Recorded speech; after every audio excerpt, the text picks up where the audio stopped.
Another morning to you guys. So while I'm waiting for my son to finish his breakfast, chill lang muna tayo ngayon kasi I made a lot of preparations this morning sa paglabas namin, kaya medyo nainitan ako. So that's why yan, mag-relax lang muna tayo ng konti. Usually in Baguio pala, hindi tayo gumagamit ng electric fans.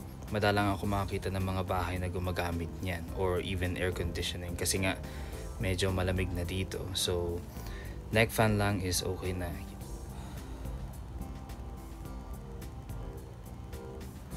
Ito pala ang view sa labas ng aming unit. Wow, super sunny today. Yan, magandang lumabas. Kitang-kita naman ang ating kalangitan, no? Blue. Yep, so usually we take this same route kasi we are still going to Trinidad. And pakita ko lang sa inyo ng konti mga stores na meron dito sa gilid-gilid natin, no? So etong mga to are Korean restaurants and stores.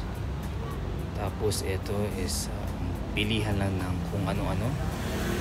Punta na lang kayo dyan kung gusto nyo malaman kung ano yung binibenta dyan. And these are school supplies, and this one too, store for school supplies. And ito is ano ba tawag dyan? Fruit shake store.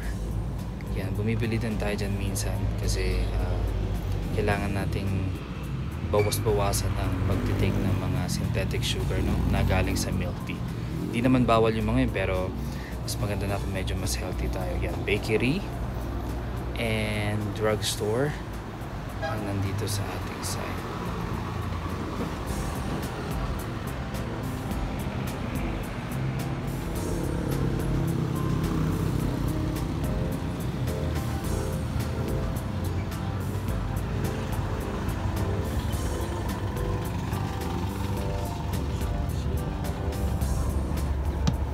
And nakita nyo ba yun? Number 6. So nadala ng aking anak ang sticker niya sa kanyang damit.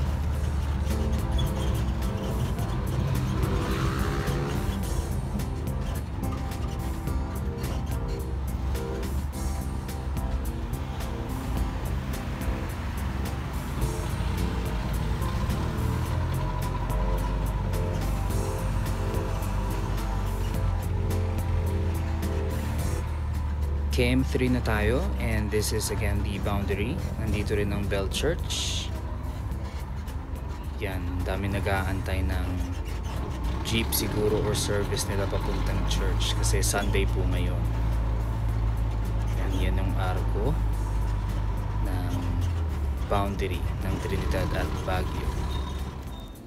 Bumaba tayo ng KM6 and kailangan lang natin maglakad ng kaunti papunta dun sa ating place, no? So etong direction na to is called Balili. Yan. So extension din to guys ng BSU, yung university nila. And nakita ko pala dito yung isa kong friend, yan si Jairo. Jairo! Bro, what's up?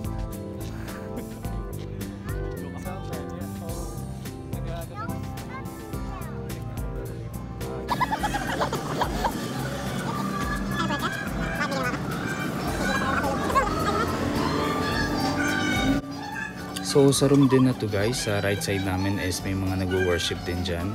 Yan, so yan na din yung kanilang service place. And yung sa atin medyo mas loob-loob pa ng kaunti.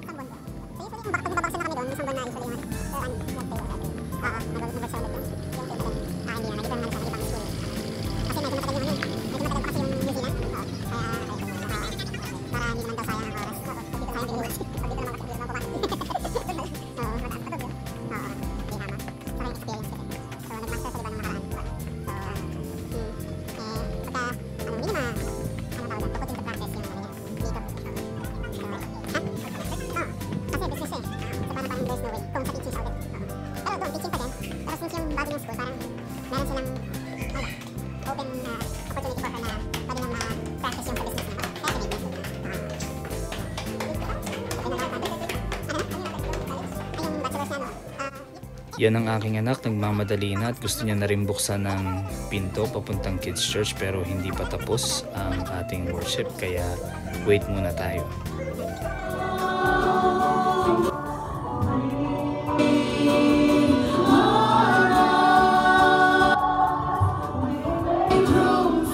At after nga ng ating service, yan, nakita niyong umiiyak ang aking bata kasi meron silang activity ngayon. Kung hindi ako magkakamali, ito yung week na to is tinatawag nilang week to redeem yung mga points nila para sa mga laruan. Pero since kakabalik lang namin guys from other country, wala kaming nadalang ganong mga points. Kaya ayan, nag-iiyak siya kasi hindi niya nakuha yung gusto niyang laruan.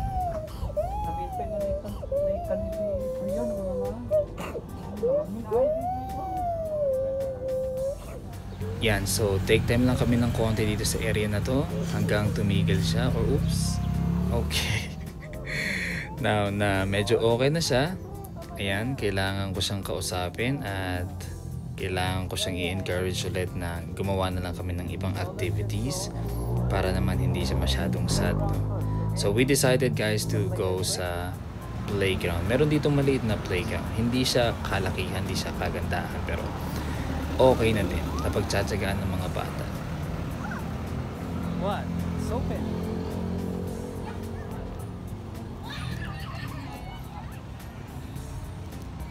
And stay muna kami dito for a few minutes para lang malibang niya ng konting sarili niya. And after this, kailangan din namin kumain kasi may mga tatapusin pa kami mga lakad din.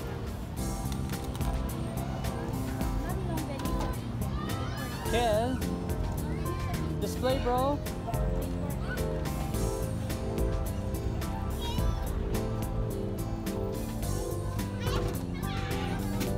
No. You don't have to take it off. It's okay.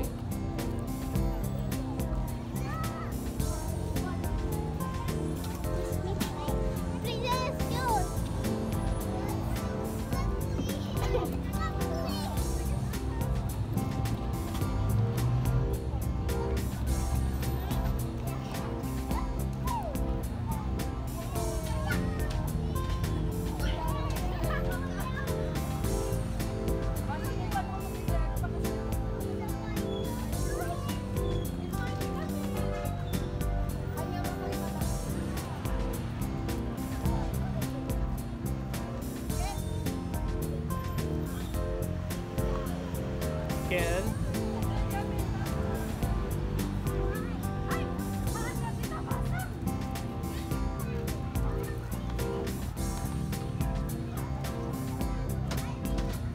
Oh, be careful, bro.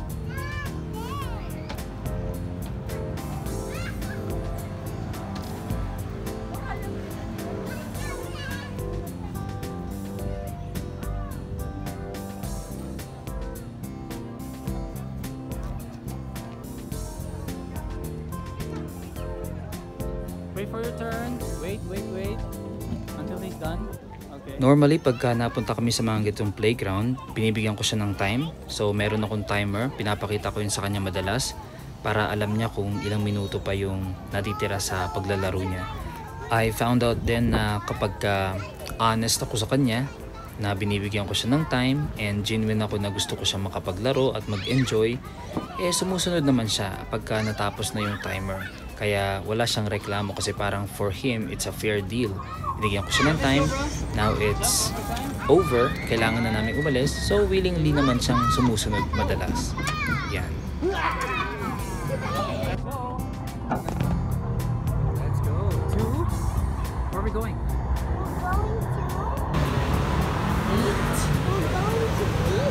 I think we should go there. Kain lang muna kami saglit and pagkatapos nun may mga gagawin pa kami kaya kailangan namin din bilisan kasi parang uulan na din.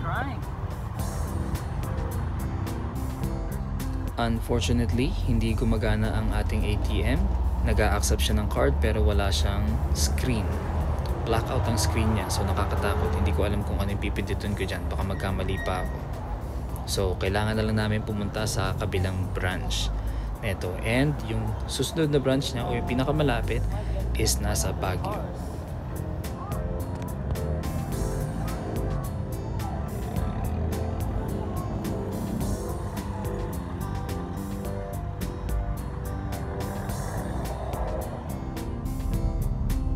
So guys, sobrang traffic ngayon. Tulad nga ng pinakita ko sa inyo last time, pagka pabalik ka ng Baguio, yan.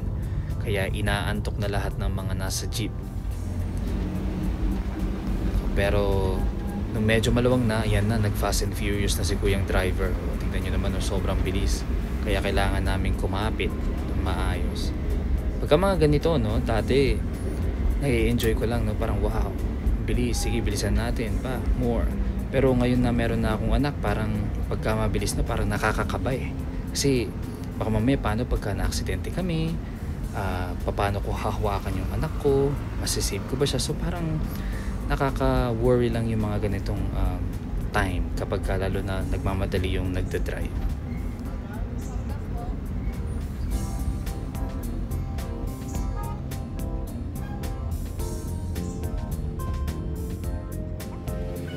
Okay naman at working ang machine natin dito sa area na to, kaya kailangan na natin pumunta sa ating next stop.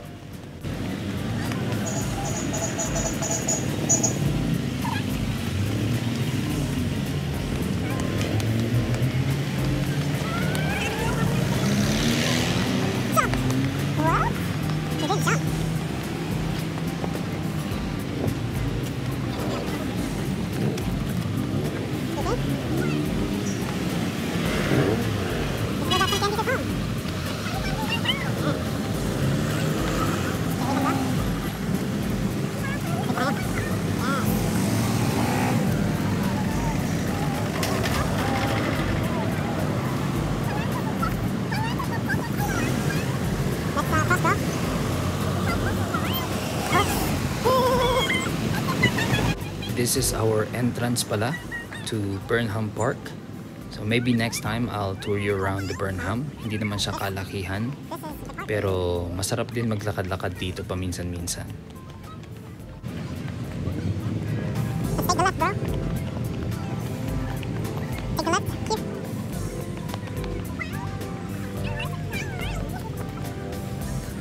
There's no rides here. Yeah, no rides, bro. They take them up.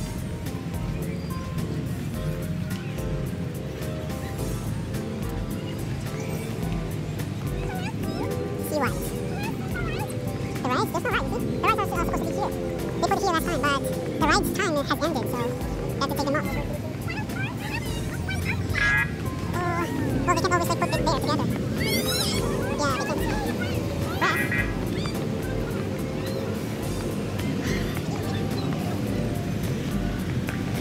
still have to cross again.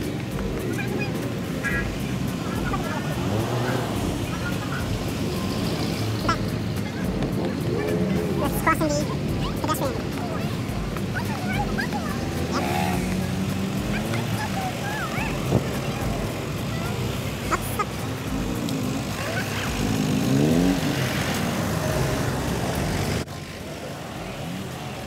Ayan, good job sa'yo kuya. Tumigil ka pa talaga sa gitna ng pedestrian lane. Yeah, but there's a lot of people now, bro. So this is not a good time. Slowly.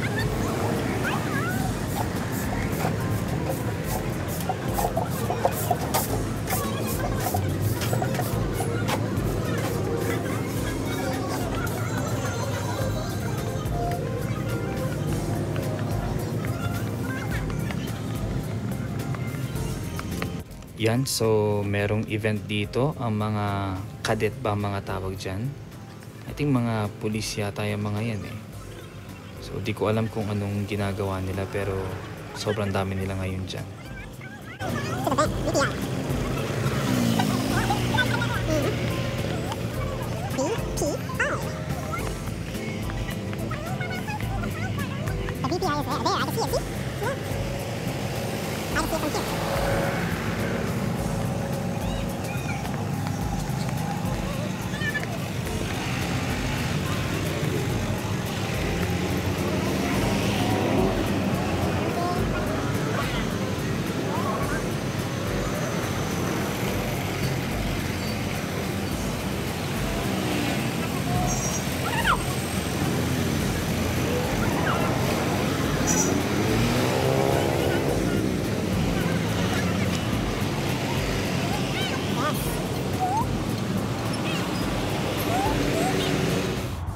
Now that we're done, it's time to go home kasi gusto na daw manood nitong bata ko. Kaya magantay na kami ng jeep.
Crossing kuya, crossing. Alright, let's go, bro. Huh? No, we have to cross first. Okay, we have to cross. Eto din, nakakatakot kapag tumatawid ka na may kasama kang bata. Kasi di ba yung mga ibang driver parang wala silang pakialam masyado eh. Dire-diretso lang sila. Pero anyway, tawid lang tayo dito. Tapos, ang ating sasakyan is nandun sa taas. Yan. Marami na nakapila. That's our jeep. Yes. Mhm.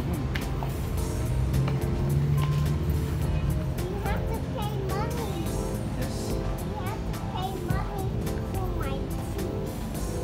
Yeah. Okay. Stay here.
Upper cam tas lang may isa.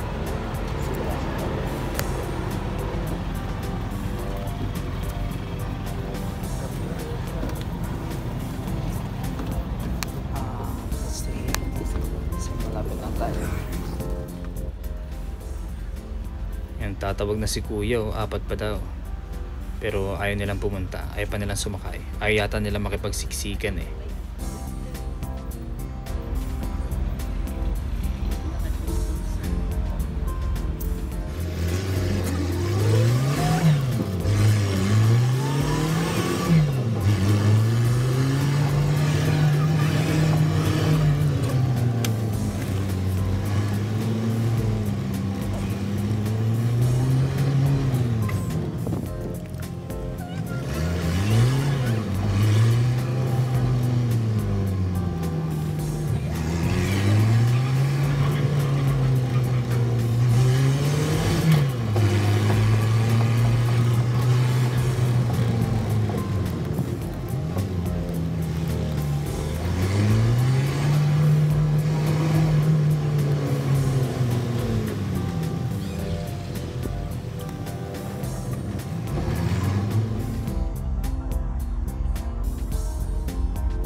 So malapit na kami and excited na rin akong humiga kasi inaantok na rin ako.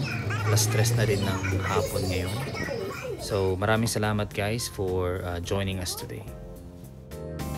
Thank you for watching. Subscribe our